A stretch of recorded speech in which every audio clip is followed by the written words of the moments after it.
But a tip to helping you figure out what your voice is, try writing it like a letter to a good friend. This is episode 71 of the Arts Academy podcast with Victor Varnado and Roxxy Haze. How to write a memoir. Let's talk about how to write a memoir. Okay, so a memoir, how would you describe a memoir, Roxxy? So I actually pulled it up. Oh, really? So, yeah, because I was prepared this time, baby. So memoir actually comes from the French word for memory, which I did not know that. So it, I guess the best way to describe it is by comparing it to an autobiography, which is usually an autobiography covers like your whole life generally, whereas a memoir is like a specific theme or like a specific time in your life. Right. And there's even, I think there's even more to that, because one of the differences between a biography and a memoir is that in a memoir, although a biography may have aspects of this, in a memoir, the reason that it covers a specific theme in your life is because it's usually about lessons that you learn from experiences in your life. The memoirs usually cover like, I went through all this, and so I learned not to run around and, drink everybody's sauce. And then, that's right, Roxy, back at you. But whereas a biography is usually definitely like more historical and about whatever person that you're talking about. And yes, there are usually life lessons that are learned along a biography, or there may be an overarching theme with the biography. But with a memoir, usually it's like stories I learned from dating, or everything I learned by reconciling with my mother, etc., etc., etc. We got a little something from Anthony again. I think he's just being quippy. He says saucy. Like Yes. Anthony can come back for every episode. Anthony, I think, is your biggest fan. I love Anthony. He's your biggest fan. Also, he's 4 feet tall. I'm just kidding. Oh no. Anyway, that was a joke on size. That wasn't actually. Anyway, so memoirs usually are about lessons, and so when you write a memoir, it's usually about things that happen to you where you learned a specific lesson. In my memoir, I actually just figured out what my theme is about. It really is about learning to live and be the person that I want to be rather than what the world recognizes me as. Because as I grew up, in fact, if you look up an article I wrote, an article called "What I Learned from Growing Up as a Black Albino," it talks about, in that article, I talk about the fact that like when I was growing up, because I was legally blind and because I had albinism, people told me that my life was going to be within certain parameters. Like, this is the life that you can live. And then I rebelled against that and started doing my own thing. And so my memoir is kind of an expansion of that idea. Like, you can either be who people think you are, or you can be yourself. And hopefully what I'm going to do is be myself. Got another comment here before we go into all of this. Oh, yeah. Oh, didn't know the difference. I learned. Well, great, Tier. Welcome, Tier Diaz. I love that dude. Killer T. Tier Diaz, Killer T. Look at him online. He's always kicking amazing rhymes with his skinny ass legs. All right, now, what? He's skinny. No big deal. It's just the way life is. A skinny dude. All right, so here's some of the great points. I'm bringing up my notes. Here's some of the great points that I've learned about writing a memoir. First of all, obviously, one thing that you want to do is write in a similar voice to what you normally speak in.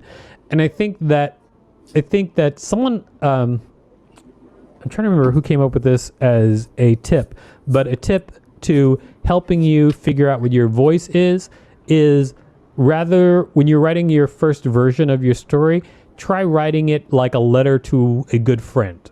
Like, what would you say and how would you speak when you're writing to a good friend?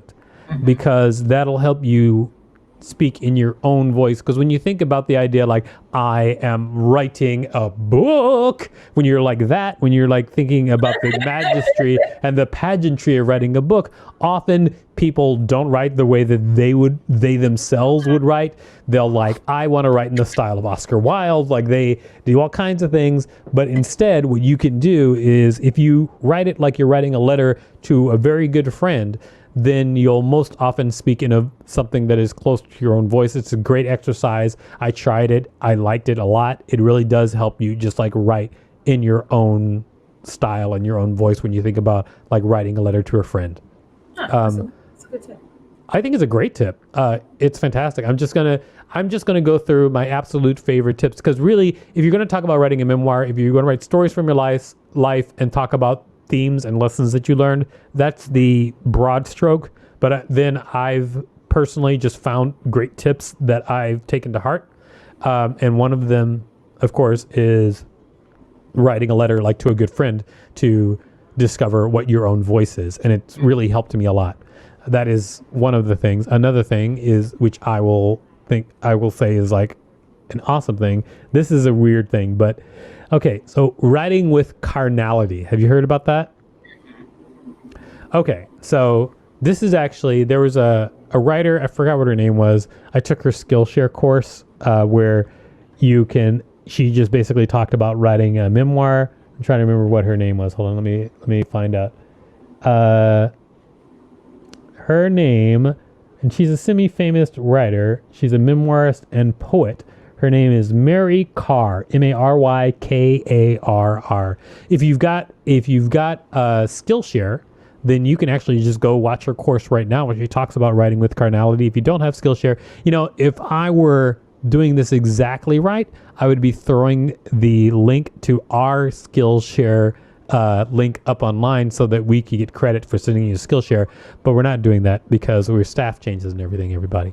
But in 2 weeks, it'll be functioning like crazy. You're gonna love it. It's gonna be amazing. But anyway, the point is that she talks about writing with carnality, and I love this idea. Okay, so do you know what carnality is? Can you guess? Cardinal. Is a bird. So no, carnality. Carnality, not cardinality. I don't know. Carnality. Do you know what carnal knowledge is? Nope. I've heard of it. Sometimes I'll hear words and I'm like, oh, that means a thing. You don't know what carnal knowledge is? You, Miss Sexpot? You don't know what carnal knowledge is? Oh, is that sexual? Yes, it is. Oh, wait, yeah, I do know what that means. Oh, let me pull it out of my Sexpot index. Yeah. I know what you're talking about. Yeah, I'm tripping. Yeah. Duh, he said in the office too. I was like, where have I heard that? Yeah, he's like, it's strictly carnal. Yeah. I've heard that.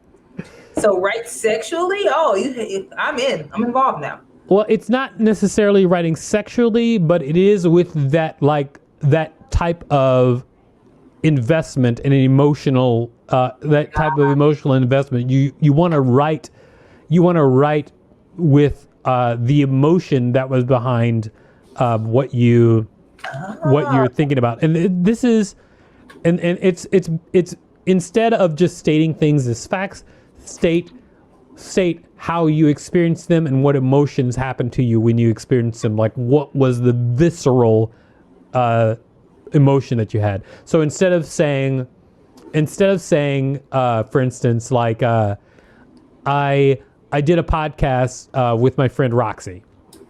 I would say,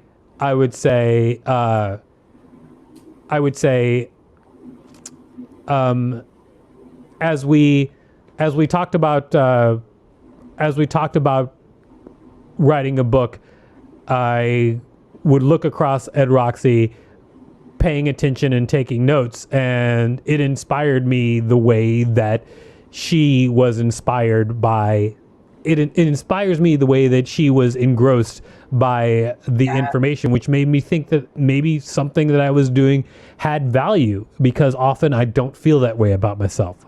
So that is like writing with the emotion that's behind it. And that's still saying we did a podcast together, but it is using emotion to bring someone into your journey through that. So writing with carnality, I love the idea of that. It's just like, check yourself every time you're just writing, I went to the store. Like, check yourself. Every time you're writing, I went to the store, I just spit. I was getting so excited, I spit right on my face. But check yourself. So every time you're writing, I went to the store, instead you're like, thirst took a hold and I ran out the door to the bodega because it's where my favorite drink always was. That is just taking you on the journey and the feelings that you have in your head that lead you to whatever it is you're doing. Yeah, isn't that great?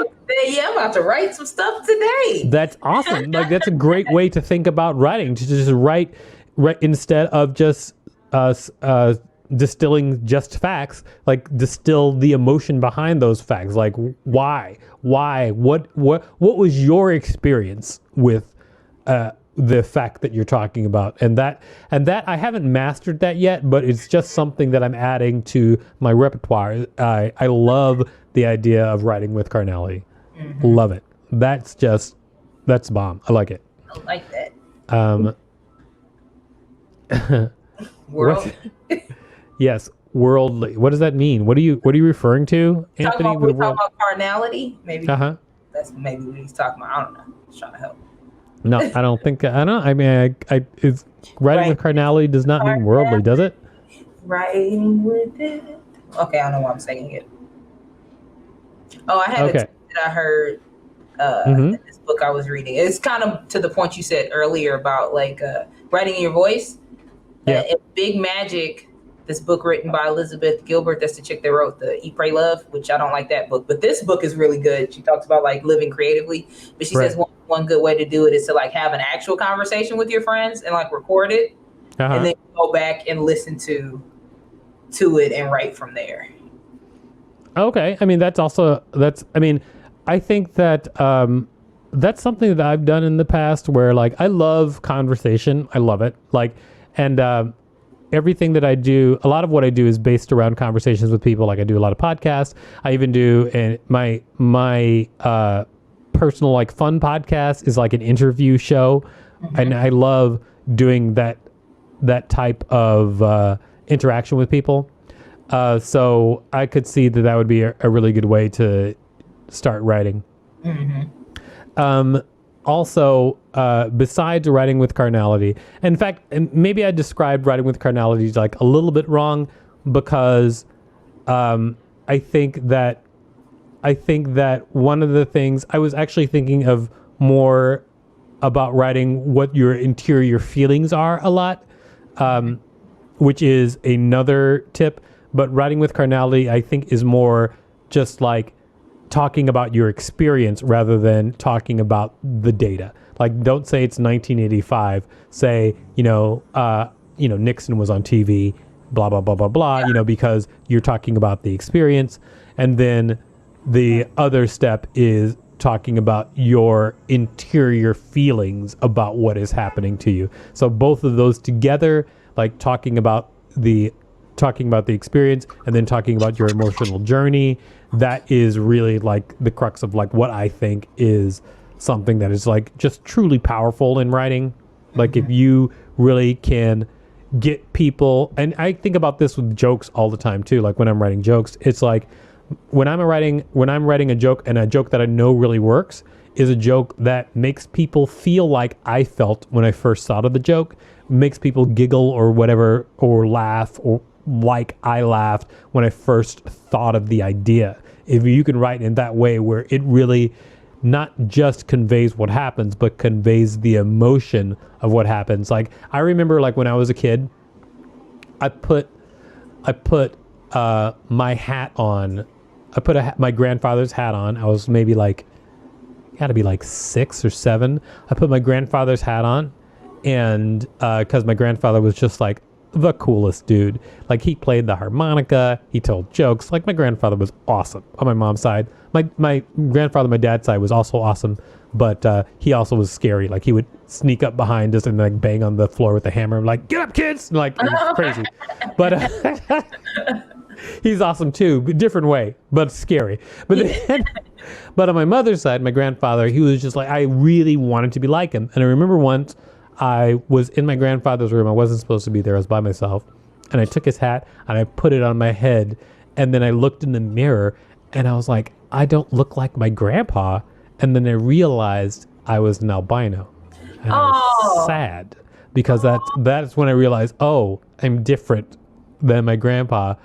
And that is a way that is conveying the feeling that I felt when I was like, I'm gonna look just like my grandpa, and then I look in the mirror and I don't, and then I realize why. So and so, right, exactly. But that's what it is. It's about really taking people on that journey that you had, and that's what at least writing a memoir is for me. Like when I write the essays, the personal essays that I've written for sites, like that is always what I'm thinking. I want people to feel what I felt whenever that was happening. At least that was my goal. Gotcha. Is that how you feel when you write your memoirs, or do you have other things that you keep in mind like that? Yeah, I try to really like get in the mood. So like if I know I'm writing something that was sad, like I try to kind of make just like what we talked about the acting before, like I try to get in whatever headspace I need to be in before I start writing. So yeah, like if it's some sad stuff, I'm like, okay, let me make myself sad real quick so I can feel how I was feeling then, and then I just go from there. But just like with everything, I don't really have structure. I just start doing stuff. So I just kind of start writing. But I have been having to go back and add in stuff because it wasn't as emotional as it needed to be. So I think the cardinal thing is going to help me, like just thinking about more of the experience part. Like I'm pretty good at getting in the feeling part, but not really painting the whole experience, like you said, I guess. I feel like probably the most important thing that I learned about just writing in general is just to vomit out the first draft of whatever I'm writing. Just to really I feel like when I started writing, I was always about like, okay, what am I trying to say? What's the beginning, middle, and end? And that's not always the case, because what is the thing that is the most useful for me is living through each of those moments, like going from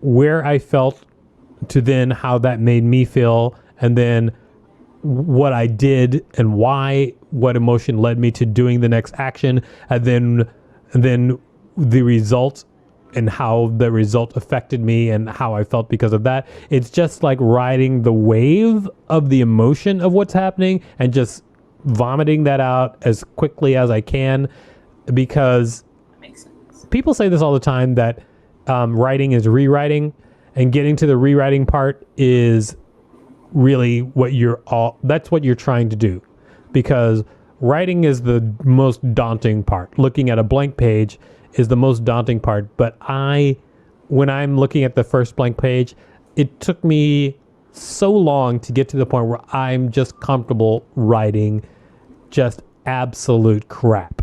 So when I got to the point where I was comfortable writing absolute crap, my writing got better. Because I would write absolute crap, and then I would get to the point where I would rewrite much faster, and then my writing would just get better because I was putting out more material, and the more I write, the better I got.